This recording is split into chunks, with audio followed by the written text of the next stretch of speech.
Tuhan sertamu. Itu yang diutamakan. Lalu umat menjawab, dan sertamu juga. Misalnya seperti itu. Berdoa itu bagus. Tapi ada yang menyanyi. Nah, menyanyi ini berdoa 2 kali. Nah, itulah maka ada istilah kui bene cantat bis orat. Siapa yang bernyanyi berdoa 2 kali. Jadi sudah berdoa, nyanyi lagi. Dan seringkali kor bernyanyi sendiri itu waktu persiapan persembahan itu kan. Padahal persiapan persembahan itu umat juga diajak mempersiapkan diri untuk persembahan itu kan. Maka umat harus ikut nyanyi.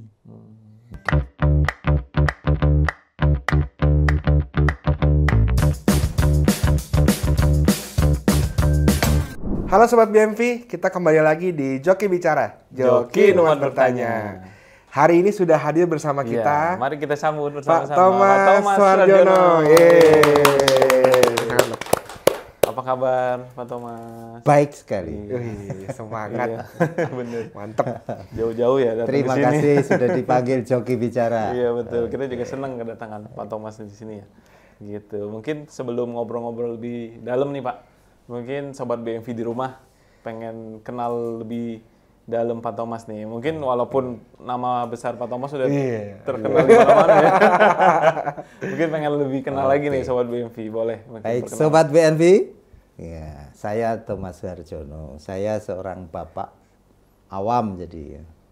Jadi saya tinggal di Depok dengan istri, 3 anak dan 1 cucu. Itu perkenalan saya. Sekarang kesibukannya? Sekarang kesibukannya saya masih beberapa kali mengajar, kemudian jadi prodiakon atau petugas pelayan luar biasa PLP di paroki, sering bantu keuskupan, ya beberapa kali, kemudian sekarang bantu LP3KN Pesparani Nasional. Gitu. Yang baru selesai kemarin ya Pak ya? Iya. Waktu di Jakarta. Pesparani ketiga. Iya, 3 kali nih Pesparani. Iya, luar biasa. Ya, mungkin Sobat BMV pengen tahu nih background aktivis liturgi ya bisa disebutnya ya? Iya, pemerhati atau aktivis lah Pak ya? Ya, saya pemerhati saja ya. Ya. Jadi karena saya tidak formal resmi sebagai komisi liturgi bukan. Meskipun tahun 2014 sampai 2020 saya di Kemlit Bogor. Nah, sekarang sudah tidak lagi. Jadi saya sebagai pengamat saja. Pengamat pemerhati gitu ya. Mengenai musiknya memang itu saya sudah kenal musik sejak ya SMA. SMA saya masuk di seminari Mertoyudan karena waktu itu cita-citanya pengen jadi romo.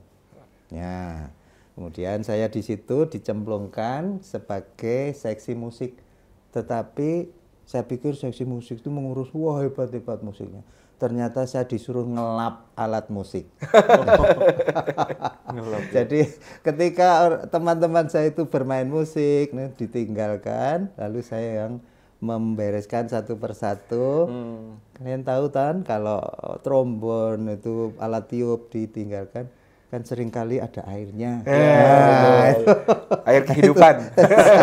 Saya harus mengelap, harus membersihkan, masukkan tempatnya lagi dan bersih lagi. Itulah yang saya lakukan pertama kali di sana. Sehingga secara otomatis saya mengenal semua alat musik. Nah, dari situ saya juga tahu, oh ini alat musik seperti ini. Lalu ketika dimainkan, saya jadi tahu, wah ini kayaknya kotor nih, wah ini kayaknya masih berkarat ini. Besoknya saya bersihkan, ternyata jernih lagi. Jadi benar. Jadi orgel itu belum ada, harmonium dulu digenjot dengan kaki. Nah itu pakai udara. Itu juga ritnya harus dibersihkan. Ya, itu sehingga begitulah yang saya lakukan. Kemudian ketika teman-teman saya berlatih organ, berlatih piano, berlatih biola, saya tahu, ini kok ada yang kotor. Wah ini pianonya harus di stem. Saya stem, ceklek. Nah di situ. Lalu kemudian ada yang bermain piano. Wah biasanya nggak begini, tapi ini partitunya salah, ini salah. Coba teksnya, salah situ di situ. Nah, saya mencoba sendiri, ternyata bisa. Nah gitu. Jadi saya berlatih piano, organ di sana juga. Akhirnya saya jadi dirigen. orkes kecil, Orkes orkes seminari. besar. Iya, gitu. Ceritanya itulah saya masuk ke bidang musik. Background-nya Begitu. awalnya itu ya. Apa nih yang mendasari atau motivasi bisa memilih itu Pak? Musik Motivasinya liturgi. seneng saja.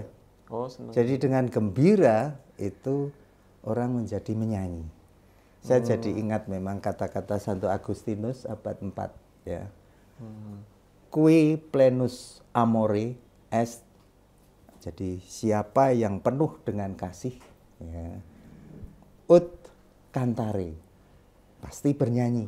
Nah, Anda lihat film India itu penuh cinta kasih, lalu lari-lari sembunyi di pohon nyanyi-nyanyi ya kan. Nah, itu.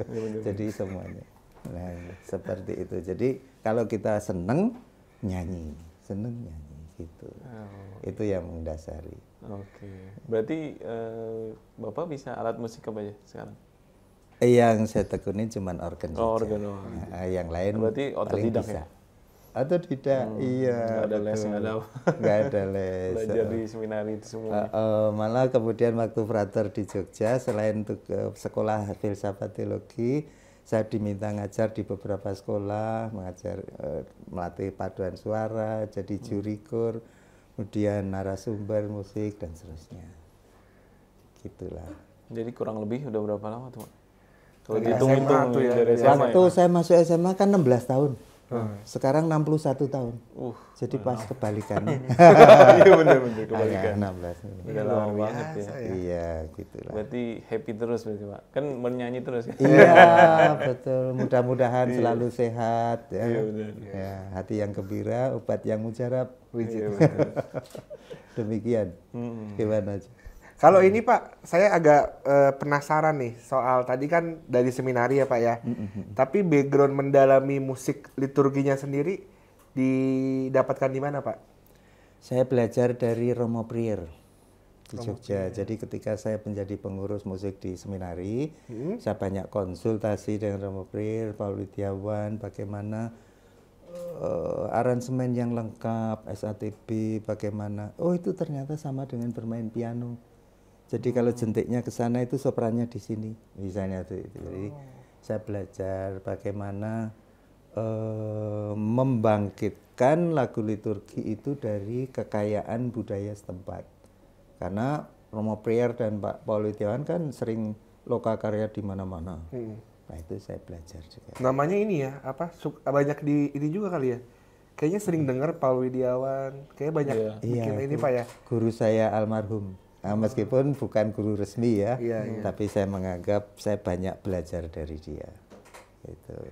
Jadi kalau ditanya siapa-siapa saja sih Pak orang-orang yang berjasa dalam perjalanan Bapak sebagai pemerhati atau pengamat musik liturgi, berarti dua orang itu Pak? Dua atau orang ada lagi? itu, selain itu Romo Sutanto SY yang almarhum juga, itu aransemennya agak beda, tapi keanggunannya kelihatan. Nah itu. Halo, beberapa teman saya yang organis juga, dia Nyoman Wahyudi di Bali, sudah almarhum juga. Dia juga aransemennya bagus. Kemudian di LP3KN juga saya belajar teman-teman yang aranser juga. Arranger. Nah, kebetulan kemarin juga saya diajarin untuk mengaransemen lagu paduan suara anak. Nah, itu jadi semakin belajar. Makin kaya ya Pak ya? Makin kaya, meskipun bukan guru resmi, tapi mereka semua guru-guru saya.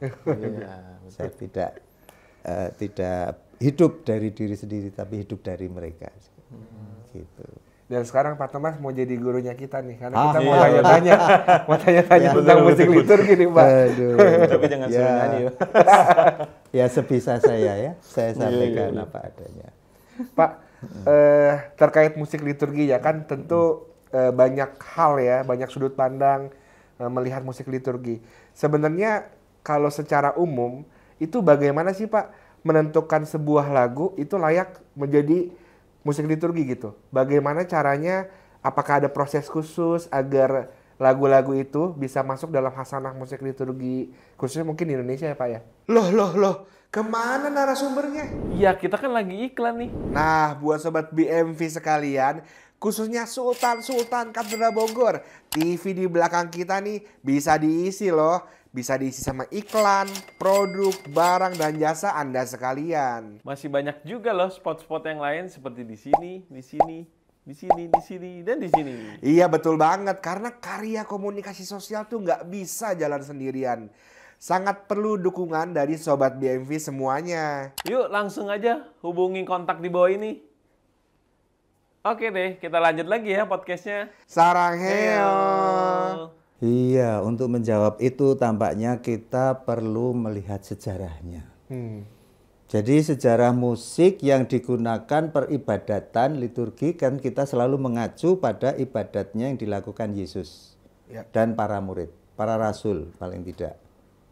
Nah, ketika kisah para rasul misalnya bab 2 ayat 46. Ketika mereka berkumpul beribadat, membaca kitab suci, bermasuk menyanyi, enggak ada masalah liturgi. Ini lagu liturgi, pokoknya lagu yang bisa memuji Tuhan, itulah mereka yang lakukan.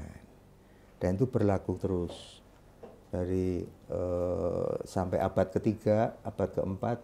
Bahkan Agustinus pun ya ketika melihat jemaat beribadat, berdoa, ya, jemaat berdoa semuanya. Berdoa itu bagus, tapi ada yang menyanyi. Nah, menyanyi ini berdoa 2 kali. Nah, itulah maka ada istilah Qui bene cantat bis orat. Siapa yang bernyanyi berdoa 2 kali. Jadi sudah berdoa, nyanyi lagi. Nah, itu jadi betapa dipuji-puji nyanyian di dalam gereja itu. Nah, tidak ada perbedaan nyanyian rohani, nyanyian liturgi enggak ada. Nah, kemudian abad 5 Paus Gregorius memperkenalkan sebuah lagu yang meditatif yang sungguh-sungguh mengangkat hati ke surga. Itu istilahnya disebut lagu Gregorian. Nah, Gregorian itu abad ke-5-6 itu mulai diperkenalkan. Sehingga disitulah orang terkenal memuji Tuhan dengan lagu Gregorian.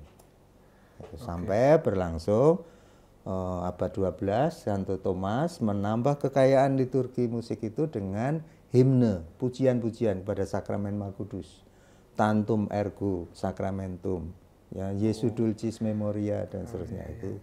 Tantum Ergo Sacramentum. Adorasi ya Pak ya? Iya, adorasi untuk Kamis Putih. Itu kan kekayaan gereja, itu memperkaya Gregorian. Setelah itu muncul lagu-lagu yang lebih kompleks dari Gregorian. Kalau Gregorian hanya 1 nada. Nah, ini muncul polifoni, banyak nada. Nah, itu muncul duk-duk-duk, ada Palestrina, TL Vittoria, Dominus non sum dignus, dan seterusnya. Itu beberapa lagu-lagu polifoni memperkaya khasanah gereja. Nah, itu kemudian abad 15, meskipun gereja terpecah dengan gerakan Protestan, Luther, ya, Calvin, Zwingli, tapi lagu-lagunya enggak terpisah, mereka tetap dipakai. Sampai sekarang lagunya Martin Luther kita pakai juga itu. Itu ada di Puji Syukur, ciptaan Martin Luther. Itu juga kita pakai. Jadi enggak ada bedanya dengan Kristen Protestan. Sama Katolik, tidak ada pemisahan.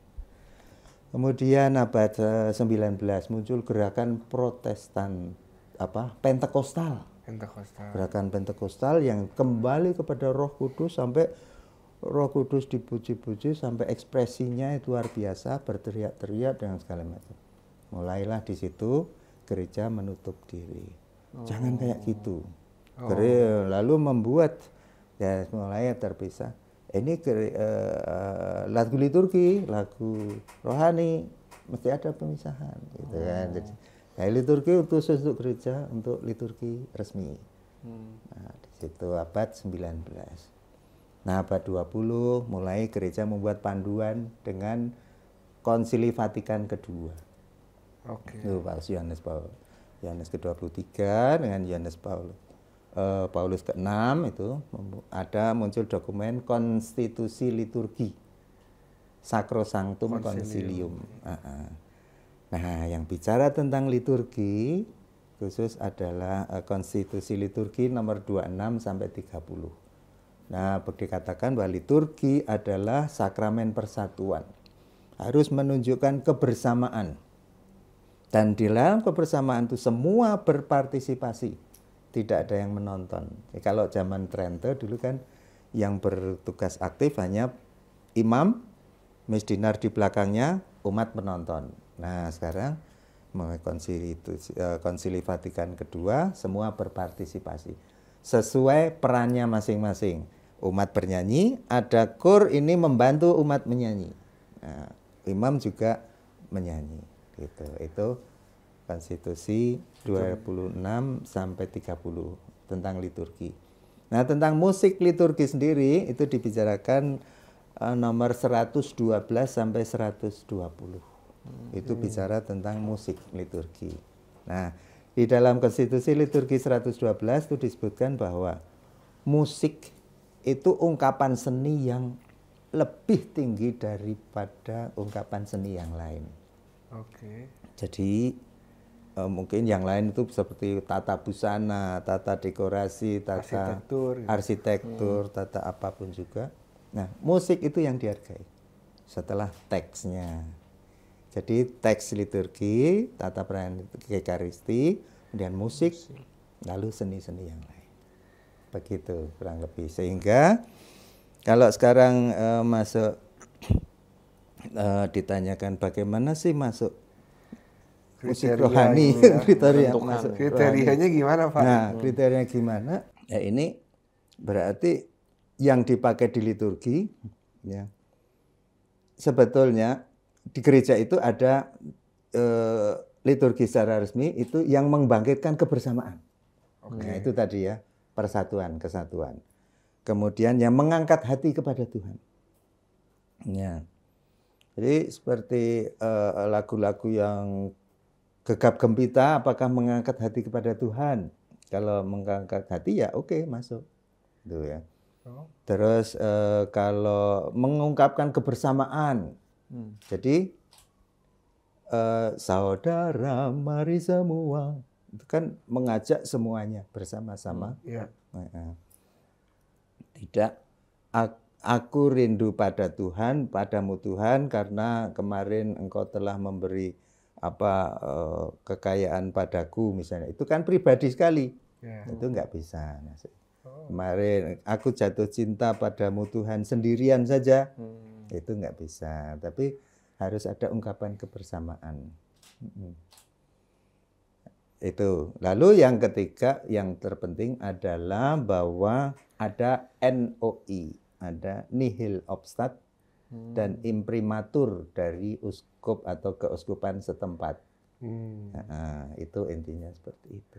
Jadi memang yang berwenang untuk menentukan ini, selain tadi ada kriteria tertentu, tapi yang berwenang itu tadi Pak ya, ada imprimatur dan nihil obstat dari keuskupan. Betul, ya Pak ya. Iya. Nah itu karena namanya sekarang kan berkembang terus. Siapa tahu di daerah ini tidak terkenal, tapi di daerah sana terkenal. Ya. Berarti ada kemungkinan beda keuskupan? Beda lagunya juga ya Pak ya? Iya. Beda ada juga. Kemungkinan lagu yang ini bisa di keuskupan ini, yang lain nggak bisa? Iya, gitu? Bisa jadi. Nah, tetapi yang namanya Gregorian, polifoni tetap. Itu umum soalnya universal. Jadi gitu ada tiga jenis ya. Gregorian, polifoni, tetap. Dan lagu lokal inilah yang berbeda-beda. Lagu lokal, modern, rohani atau etnik itu diserahkan pada keuskupan masing-masing. Gitu. Misalnya Bapak Paus kunjungan ke Afrika. Di sana ada lagu-lagu dengan tari-tarian yang ya eksotik. Di Jawa, di Jakarta, di Bogor nggak ada. Nah, betul. Karena budaya tadi Pak ya, budayanya beda-beda ya. Iya. Dan gereja mengakomodir itu Pak ya. Gereja mengakomodir. Boleh juga ya. Boleh. Yang penting ada rekomendasi dari uskup setempat. Gitu. Iya, menarik. Luki soalnya suka pengen bikin lagu liturgi nih. Boleh. Nah ini nanti yang saya pesankan di akhir. Kita harus mengembangkan umat untuk mencipta lagu sendiri. Ternyata nggak orang-orang tertentu ya Pak ya. Siapa aja bisa bikin ya Pak. Boleh. Selama tadi sesuai dengan kaidah-kaidah yang berlaku ya Pak ya. Betul. Iya. Jadi misalnya nanti ada lomba cipta gitu ya. Memang harus metode musikalitasnya, lalu sakralitasnya. Dari situ kemudian rekomendasi uskup. Iya, baru sah gitu. Baru sah boleh dinyanyi. Baru boleh dipakai, nyanyiin. iya, Iya. betul. Iya. Nah, Menarik ya. iya menarik banget. Baru Gitu tahu ya. nih kita. Jadi Ternyata kirain hanya ya aktivis-aktivis aja yang Ya. bisa bikin musik liturgi Oh, atau betul. yang hanya level nasional saja. Ternyata sebenarnya semua orang yang ini bisa. bisa. Iya, iya. Hanya tinggal gereja kan mengarahkan. Ini loh nada yang benar ini begini, begini, begini. Jangan terlalu banyak sinkop. Iya. Ah. Nanti jadi dangdut. Ya betul. Lagu Nggak jadi rungkat. musik liturgi, jadi musik dangdut. Makanya konser. Iya, beda dong, beda. Gitu ya. Iya benar. Nah, saya penasaran nih Pak. Kalau perbedaan lagu di Puji Syukur sama Mada Bakti itu apa tuh? Sama. Oh sama. Sama. Silahkan pakai semuanya. Yang beda adalah manajemennya. Oh, Mada Bakti kan miliknya PML Jogja. Oh. Puji Syukur kan miliknya KWI. Ya itu udah silahkan pakai. Karena semua sudah ada rekomendasi dari keuskupan. Dua-duanya resmi lah. dan itu bisa Iya. dipakai umum di Bisa. manapun ya Pak ya. Jubilate rekomendasi dari Uskup ND. Kemudian lagu Kidung Adi bahasa Jawa ada. Yang penting rekomendasi atau nihil noi istilahnya. Nihil obstat imprimatur. Ya, yang penting itu. Tapi kenapa lagu-lagu ya tadi kan sama ya Pak ya, hanya beda manajemen atau penerbit gitu Pak ya. Tapi lagu-lagu di Mada Bakti cenderung lebih dinamis ya Pak ya. Kalau Nah. secara ini, kenapa ya Pak? Ya, itu kemungkinan para pengelolanya, para itu lebih banyak pengalaman-pengalaman Modern. ya, modern, dinamis, daerah, modern, ya. sering lokakarya ke daerah-daerah kan mungkin karena itu. Jadi perbendaharaan dan pengalaman tadi itu ya. Pengaruh. Ya, Semua. jadi bagus, silakan pakai semuanya. Di Jakarta ada buku Gema Ekaristi. Ya, jadi lagunya Pudut Putiantoro, lagunya Totok Pujianto itu ada di sana. Onggo Lukito itu kan umat biasa. Iya. Boleh mengaranseir, membuat lagu. Ada rekomendasi uskup, silakan pakai. Tapi kalau beberapa gereja tuh kita sempat dengar lagu pop rohani ya, ada dalam Ekaristi Pak. Itu sebenarnya hukumnya gimana ya Pak? Memungkinkan nggak sih lagu-lagu pop rohani Kristen sih banyaknya ya? Kristen. Itu ada dalam perayaan liturgi. Yang pop rohani itu kalau belum mendapat rekomendasi dari uskup setempat, sebaiknya jangan. Jadi silahkan dipakai di komunitas kecil, devosi tertentu atau PDPKK misalnya, kelompok kecil, persekutuan doa karismatik, atau kelompok misdinar mau ada ibadat sendiri, kelompok bina iman mau ada ibadat sendiri, silahkan pakai nggak apa-apa. Tapi Ekaristi umum untuk umat beriman sebaiknya. Ekaristi paroki atau keuskupan sebaiknya jangan. Oke. Tapi kalau komunitas-komunitas kecil, kelompok Ya. gitu ya, masih Ya, memungkinkan. ya, masih Pak? memungkinkan karena istilahnya kekeluargaan. Ya, jadi ini bukan umat resmi tapi keluarga kecil, eklesia domestika. Oh, Gitu iya. ya. Gereja, keluarga, rumah tangga. Gitu. Oke. Jadi lebih jelas nih sekarang. Iya ya. benar. Nah, makanya ada resmi dari uskup setempat gitu, udah Iya, boleh lah. betul. Lalu dalam konteks menyanyikan lagu liturgi nih Pak, bolehkah menggunakan alat-alat kan banyak tuh? Ya, kalau Kan yang biasanya kalau di tetangga, gereja ini doang ya? Iya, betul. Organ Tentang doang, alat kan? musik itu dikatakan di konstitusi liturgi juga bahwa organ, orgel kayak istilahnya di sana, orgel bukan organ. Kalau organ lebih ke elektroniknya. Tapi orgel pipa yang asli itu ada di Katedral Jakarta. Iya. Nah, itu orgel pipa itulah yang harus dipakai. Nah, tetapi ada sekarang kan orang bisa bikin imitasinya dengan organ. Nah, organ itu registernya dipilihkan yang orgel pipa itu. Nah, itu yang diwajibkan. Nah, selain itu alat musik yang lain boleh dipergunakan asal mengangkat hati kepada Allah. Ya. Lalu yang sama tadi prinsip liturgi sama. supaya mengangkat hati kepada Allah, menumbuhkan kebersamaan, ya boleh. Lalu tidak unsur kecocokan budaya. Kecocokan budaya. Lalu yang keempat tadi, rekomendasi uskup. Nah, kalau uskup boleh ya silakan. Muaranya tetap ke Tetap Bapak Uskup ya. Betul ya. Jadi seperti di Bogor, Jawa Barat kan ada degung. Gamelan deng ya boleh. Bebas. Karena budaya setempatnya Budaya ya. Pak. setempat. Bahkan konstitusi liturgi mengatur alat musik apa yang harus dipakai, Pak. Iya, yang wajib orgel dipakai. pipa. Ya. Sampai sedetail itu ya. Iya, betul. Karena itu dilestarikan. Kalau nggak disebut kan hilang nanti. Lalu kenapa terkesan, jadi kan kalau pakai organ doang terkesan monoton gitu ya Pak? Betul. Iya kan, kalau Iya. yang mungkin Kristen kan lebih heboh gitu kan, banyak Iya. musik gitu ya. Nah, Pakai drum ya. Iya, gitu. iya. Kan Tapi- buat menarik anak iya. muda tuh Heeh. biasanya. Makanya boleh saja pakai gitar, boleh, pakai biola, Ya silakan. tergantung itu lagi nih, balik lagi ya. Silakan. nggak Mungkin di komunitas ya, Pak ya. Di paroki keuskupan pun Boleh. oke, Oh, nggak tergantung masalah ini ya. tadi. Yang penting ada rekomendasi dari uskup. Jadi uskup tidak melarang. Bapak uskup sering ke paroki-paroki, di sana ada ensemble dari biola, gesek, orkes gesek. Enggak masalah Bapak uskup. Bebas ya. Jadi itu ungkapan kebersamaan dan kecocokan dengan budaya setempat. Gitu. Cuman terkesannya jadi gitu ya, Iya. organ doang kelihatannya. Iya, kalau organ doang ya carilah register yang macam-macam. Gitar kan ada juga string. Ya. Hmm. Tapi selama tadi ya ada syarat-syarat yang mengantar kepada Tuhan gitu kan. Betul. Kadang kan soalnya suka ada batas yang jangan konser lah paduan suara gitu kan di Ekaristi. Betul. Ya kayak gitu. Paduan suara bukan penampil konser, bukan. Tapi paduan suara fungsinya mendukung umat. Nah, yang diutamakan adalah musik dari imam. Imam menyanyi, Tuhan sertamu. Itu yang diutamakan. Lalu umat menjawab, dan sertamu juga. Misalnya seperti itu. Nah, kor mendukung itu.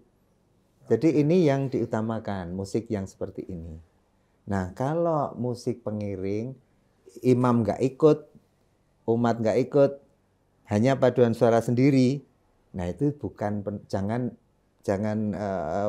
diunggulkan karena di gereja tidak ada penampilan, tidak ada konser.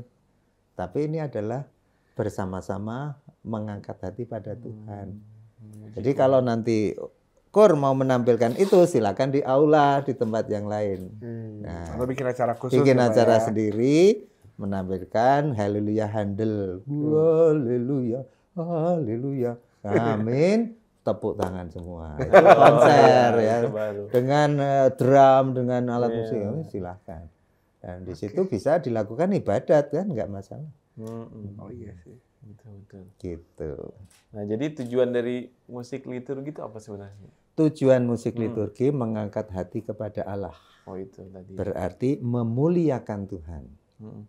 Dan juga kemudian karena Tuhan dimuliakan, Tuhan yang Maha Kasih itu menyalurkan berkat rahmat kepada manusia sehingga manusia menjadi kudus. Maka ada sakramen Ekaristi, sakramen tobat, rekonsiliasi, sakramen krisma. Itu liturgi akan mendukung, menguduskan umat. Gitu. Tentang musiknya, ya musiknya itu mendukung liturgi. Jadi harus mendukung liturgi. Pak, dalam banyak tadi balik lagi sih ke musik liturgi yang lebih fleksibel ya Pak ya. Ya. Di komunitas kan memang dalam misa-misa khusus atau perayaan khusus itu kan mungkin karismatik, lalu mungkin orang muda itu kan lagu-lagu yang digunakan cenderung lebih fleksibel ya Pak ya ketimbang tadi perayaan parokial atau keuskupan gitu Pak ya. Lalu sebenarnya itu diperbolehkan aja Pak ya. Boleh. Artinya tidak menyalahi aturan ya Pak ya kalau terkait penggunaan seperti itu ya Pak ya. Nah, Karena tadi ada unsur kekeluargaan ya Pak ya. iya, tidak masalah. Karena ini kelompok kecil. Ya.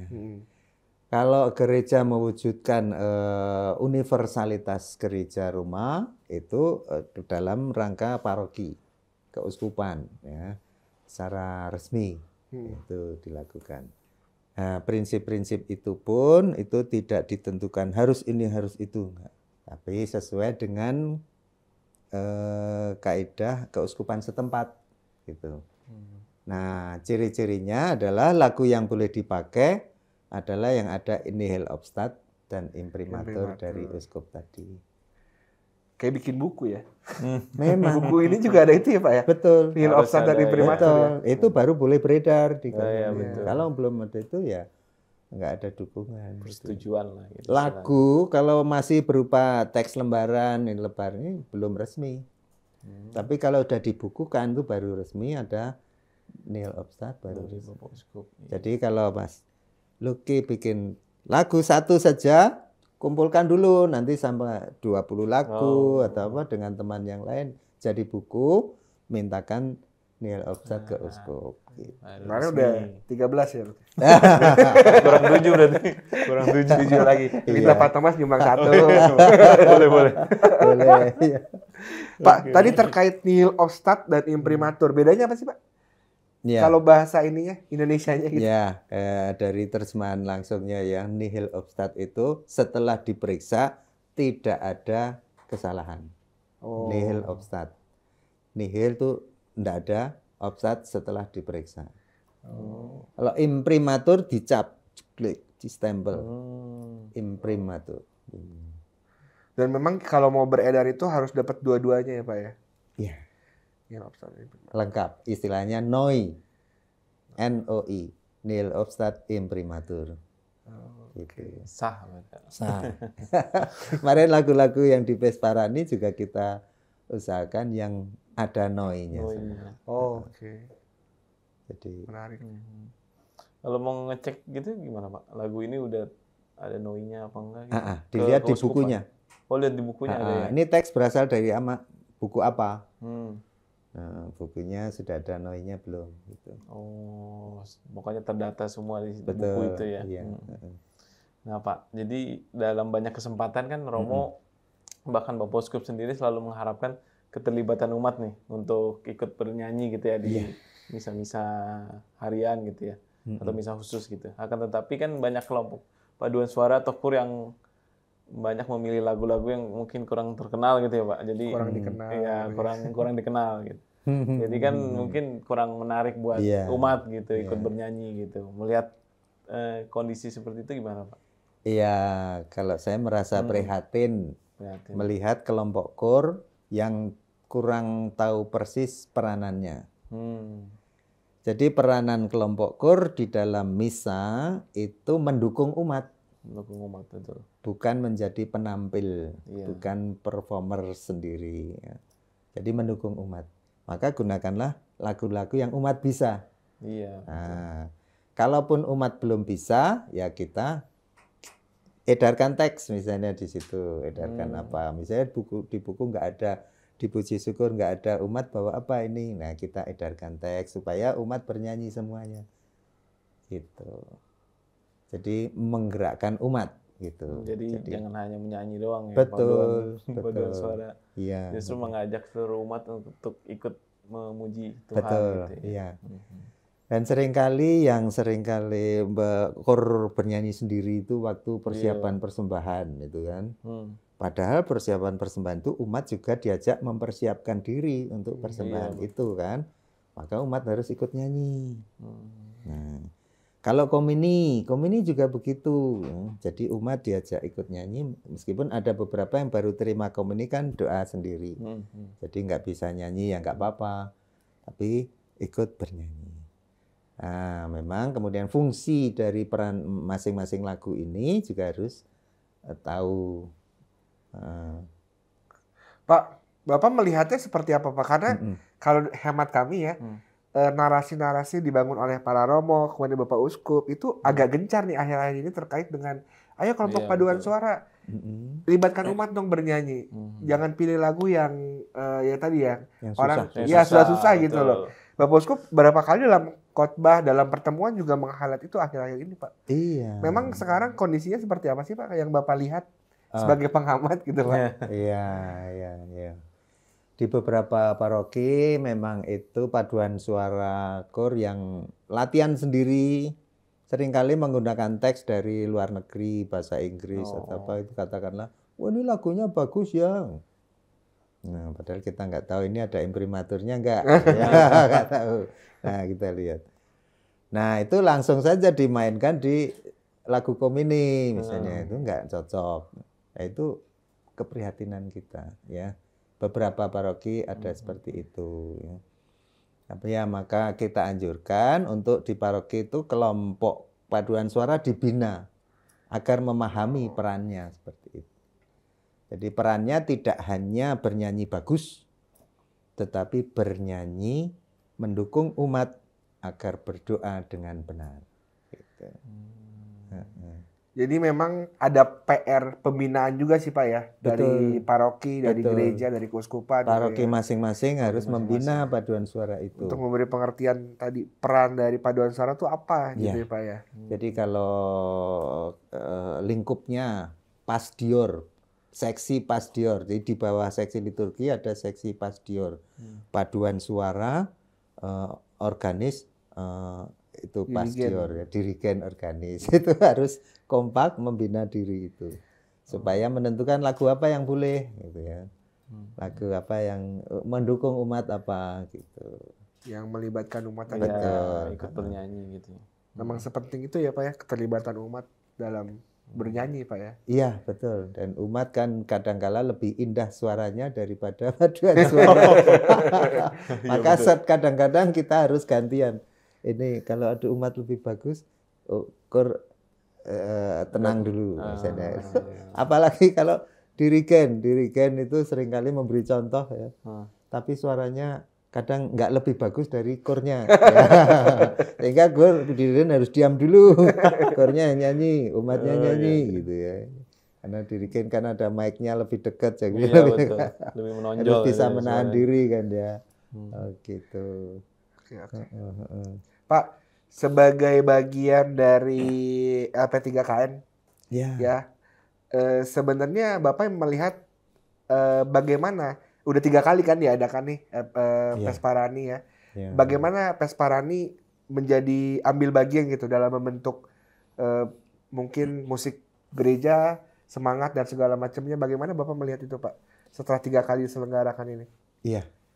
Kebetulan saya baru masuk di LP3KN itu baru tahun ini, Pesparani yang ketiga. Pesparani 1 dan 2, saya nggak ikut di LP3KN. Di LP3KN saat ini saya sebagai anggota bidang lomba dan cipta lagu. Jadi lomba kemarin sudah terlaksana, lomba Pesparani 3. Nanti tahun depan kita akan bikin cipta lagu. Nah, yang kita harapkan agar dengan LP3KN ini musik liturgi se-Indonesia, batasannya kan provinsi karena ini milik pemerintah ya provinsi. Nah, lalu ya kalau di gereja KWI. Jadi pemerintah bekerja sama dengan KWI menggerakkan gereja se-Indonesia agar punya kesepahaman dalam hal musik liturgi itu. Nah, jadi salah satunya misalnya bahwa gunakanlah lagu-lagu yang ada NOI-nya.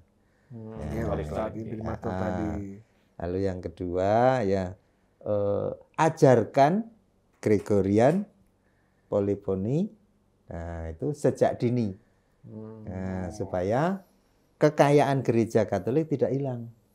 Makanya ada paduan suara remaja Gregorian. Nah, mereka menyanyikan lagu-lagu Gregorian. Remaja itu pintar menyanyikan Redongin Unum Deum.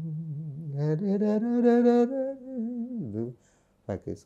Itu. Jadi sejak Mazmur pun, Mazmur yang sekarang kita pakai di gereja-gereja itu dilatihkan sejak anak-anak, dijadikan lomba supaya anak-anak tampil. Jadi pengajaran semua musik liturgi sejak dini. Gitu. Kalau yang lain cerdas cermat itu mendukung bina iman anak supaya memahami pengetahuan gereja secara umum. Gitu. Lalu juga tutur kitab suci itu membantu bina iman anak juga. Berarti memang mengambil ya LP3KN atau mungkin juga LP3KD mengambil peran pendampingan dan pembinaan juga ya Pak ya. Intinya Khususnya sejak dini ya Pak ya. Betul. Intinya adalah pembinaan dan pengembangan. Jadi lomba itu hanya sekedar sarana. Nah, kalau udah sarana ini, loh itu kayak Maluku itu loh. Maluku bisa apa? Oh ternyata vokalnya bagus. Ya semua dilatih sejak kecil. Nah berarti kita harus di daerah lain juga latihan sejak kecil. Memang intinya bukan pada gelar lomba, event lombanya, bukan. Tapi sesudah lomba itu, nanti LP3KN mau bikin event-event ke daerah-daerah untuk bikin ini lomba cipta lagu. Bagaimana mendorong umat biasa pun bisa menciptakan lagu. Gitu. Itu statementnya ya, umat biasa pun bisa menciptakan lagu. Iya. Ya, untuk memperkaya gereja kita. Iya, gereja Katolik. Tadi kalau sudah LP3KN sekarang ke Mas Keuskupan. Iya, betul. Kan Pak Thomas nih ya sebagai pencipta dari Mas Keuskupan bersama dengan tim ya Pak tentunya. Iya. Nah, boleh cerita nggak Pak, bagaimana sih latar belakang, kemudian mungkin proses kreatif ya di balik penciptaan Mas Keuskupan, karena salah satu yang menurut saya sih sangat enak didengar ya, Mas Keuskupan Bogor. Iya. Pertama kali saya mempelajari dokumen ketika Monsinyur Paskalis ditahbiskan jadi uskup. Bagaimana background beliau, kemudian memilih logo seperti ini, kemudian backgroundnya keuskupan kita seperti ini, mitranya itu kan ada logonya, gambarnya, maksudnya seperti apa. Lalu saya melihat sejarah gereja keuskupan kita dari sejak Monsinyur Enkeise, kemudian Monsinyur Harsono, lalu Monsinyur Mikael, dan ada jedanya di tengah Monsinyur Leo Sukoto dan seterusnya itu. Perjalanan antara berbagai uskup ini, kemudian ada satu clue-nya, yaitu tanah budaya Sunda. Misalnya dari situ, kemudian saya bikin syairnya. Sawah ladang yang hijau, ini kan dari sini ya. Sawah ladang itu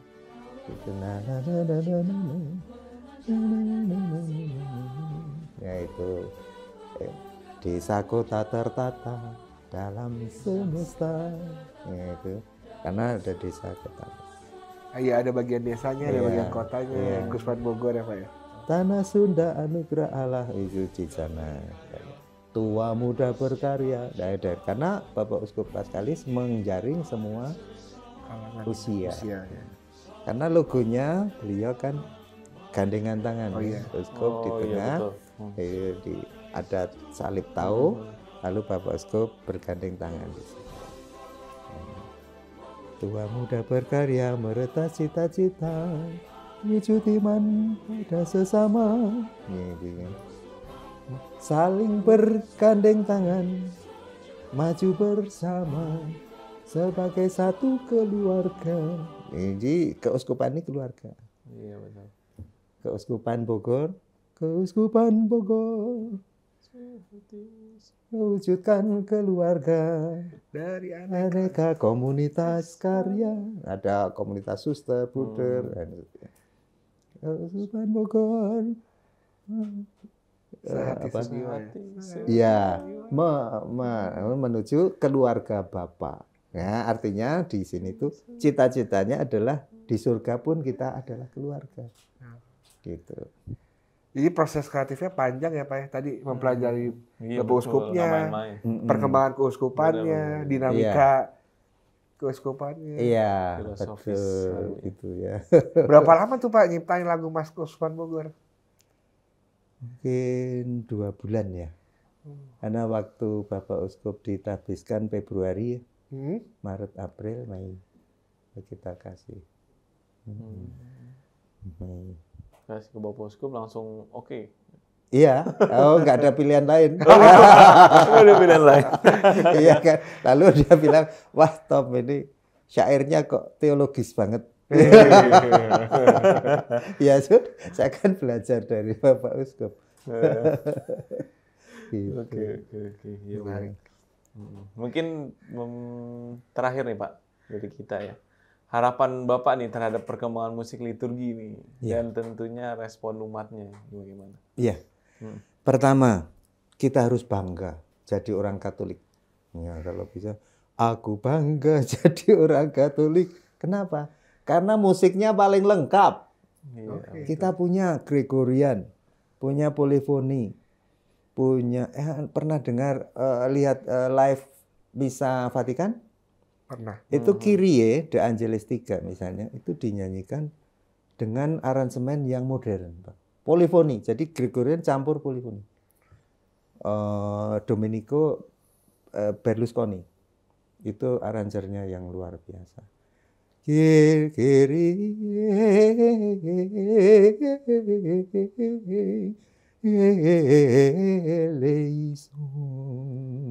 Disambung polifoni.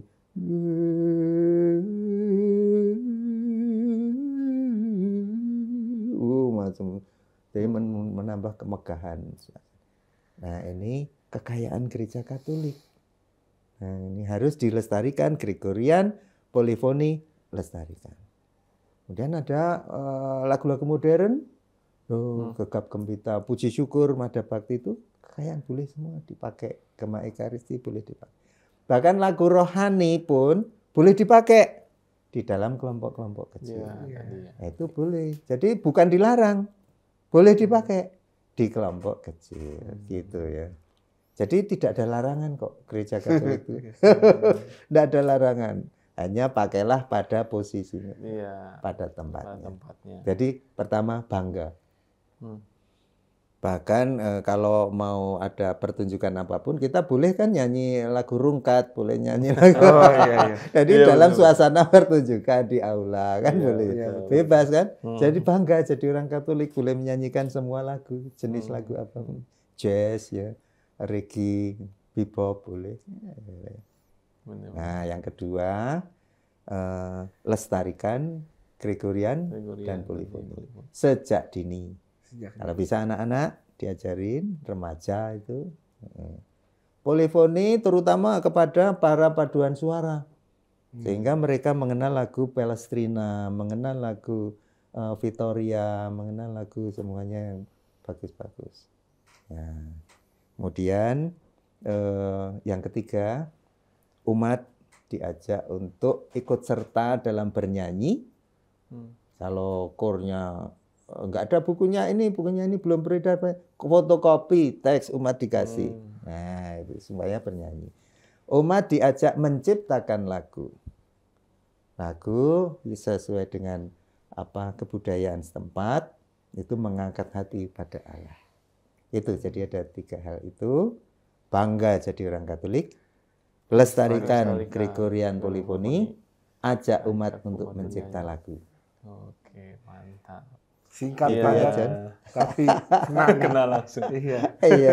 Dan sebenarnya tadi menarik bahwa sebenarnya KUR boleh menyanyikan lagu-lagu yang nggak umum, tapi umat diajarin nih Pak ya. Dengan membagikan tes, latihan dulu mungkin semacamnya Pak ya. Iya, sebelum misa kan bisa latihan. Kalau Mazmur tanggapan refrennya dilatih dulu kan yang lagu baru itu. Nah, itu boleh. KUR juga begitu, ada lagu baru umat yuk nyanyi dulu. Nah, 5 menit sebelumnya diajar latihan dulu. Iya, betul. Oke, itu dia. Oke, terima kasih Pak Thomas untuk segmen pertama sudah beres. Ada sedikit lagi Pak. Baik. Oke, sekarang kita masuk ke segmen Joki Umat Bertanya.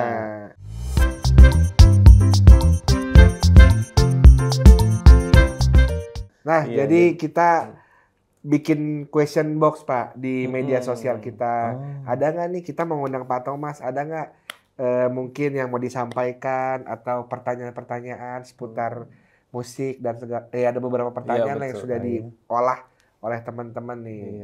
Gimana Luk? Oh, ya? Boleh dilihat, tampilkan di layar boleh. Ada beberapa. Apa pertanyaannya? Coba kita lihat. Yang pertama nih Pak. Kenapa di gereja Katolik nggak boleh jedak-jeduk ke sebelah tuh Pak? Dangdutan nih. Jedak-jeduk ya. Oke. Pertama kali jangan dibiasakan kata tidak boleh.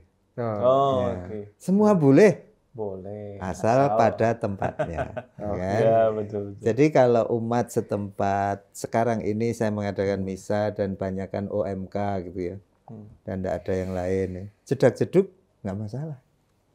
Ya, tapi kalau umatnya itu umat paroki umum macam-macam gitu, wah banyak yang membutuhkan keheningan, banyak yang membutuhkan keanggunan, kesakralan kayak itu. Maka yang jeduk-jeduk akan, wah bingung ini gereja hancur ini. Gitu. Jadi boleh, tapi pada tempatnya. Karena cara orang menghayati iman beda-beda Pak ya. Beda-beda. Tentu yang umum tadi dengan yang ketenangan gitu Pak ya. Betul. Tapi kalau tadi komunitas muda, ya mau jedak-jeduk gitu ya. Asal Iya. jangan jungkir balik aja gitu ya. Malah dianjurkan ekspresi bakat dan talenta mereka kan. Iya, iya. Ya, silahkan. Tuh, jadi terjawab nih, boleh, tapi Pada tempatnya. bukan nggak boleh loh. Ada aturannya. Ada lagi? Oke.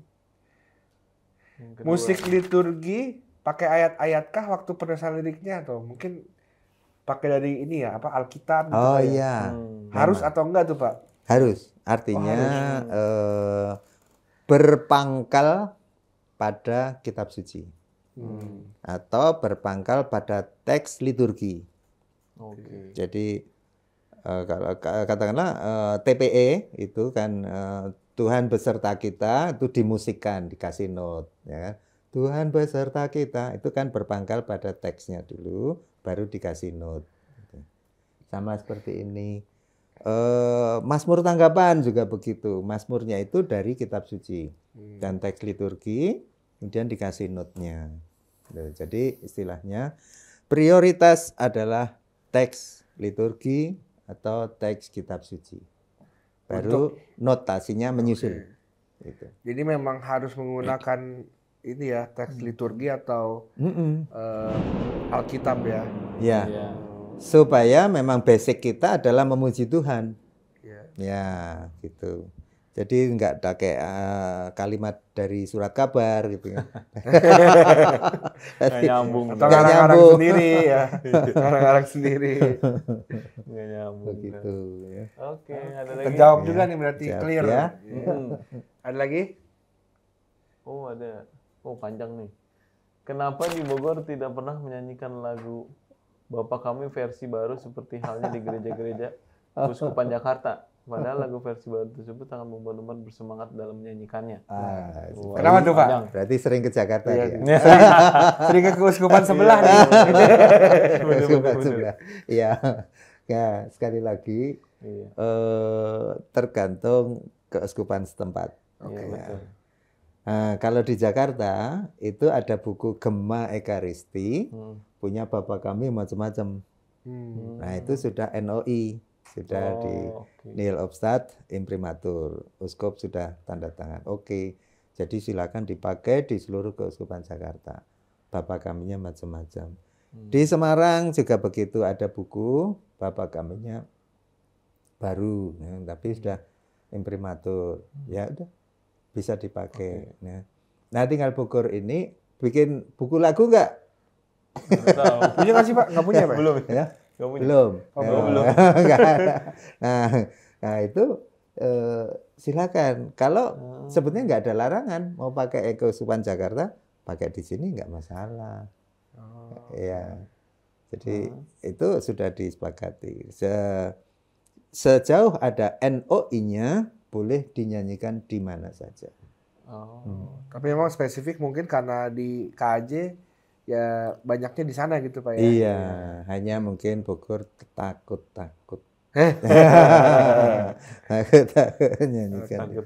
Iya, atau mungkin kurang srek atau gimana ya, perasaan saja ya, perasaan. Iya, iya. Itu terjawab juga jadi sebenarnya boleh aja ya.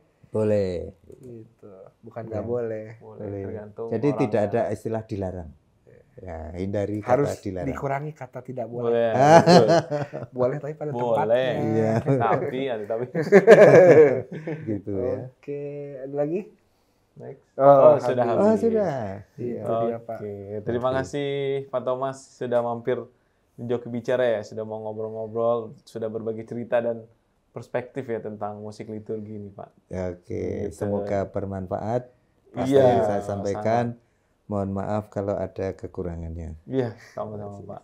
Oke, buat teman-teman joki yang di rumah pengen kita jokiin seperti biasa, yang punya pertanyaan menarik gitu ya, atau mungkin ada keluh kesah tentang gereja, boleh komen di bawah gitu. Oke, Sobat BMV, hari ini kita dapat banyak hal ya, apalagi khususnya tentang musik liturgi ya. Sesuatu yang mungkin jarang dibahas secara umum kalau bukan aktivis paduan suara. Hari ini kita dapat banyak masukan, dapat banyak pencerahan dari Pak Thomas yang ya cukup lama ya menjadi pemerhati, mungkin juga pelaku Betul.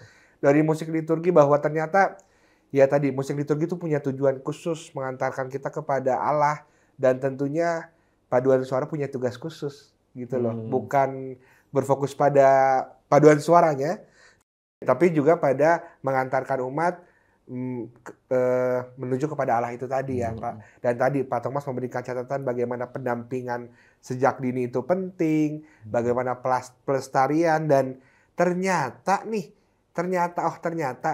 siapa saja bisa membuat musik liturgi, bisa membuat lagu liturgi. Tapi selama tadi ada syarat-syarat, kaidah-kaidah yang harus diikuti, kemudian juga memintakan tadi ke komisi liturgi, lalu ada nihil obstat dan imprimatur ya, Pak Thomas. Iya. Kurang lebih itu yang kita dapatkan hari ini, dan semoga dan pasti sih punya manfaat untuk Pasti. umat di Keuskupan Bogor. Begitu Pak Thomas Suharjono, pencipta Mas Keuskupan Bogor, pemerhati dan juga orang yang punya Peduli. dedikasi terhadap musik Iya, liturgi. peduli ya. Terima kasih sudah hadir di Joki Iya, Bicara. terima kasih. Sama-sama. Pak Oke. Thomas. Sampai jumpa teman-teman. teman-teman. Dadah. Dadah. Yuk.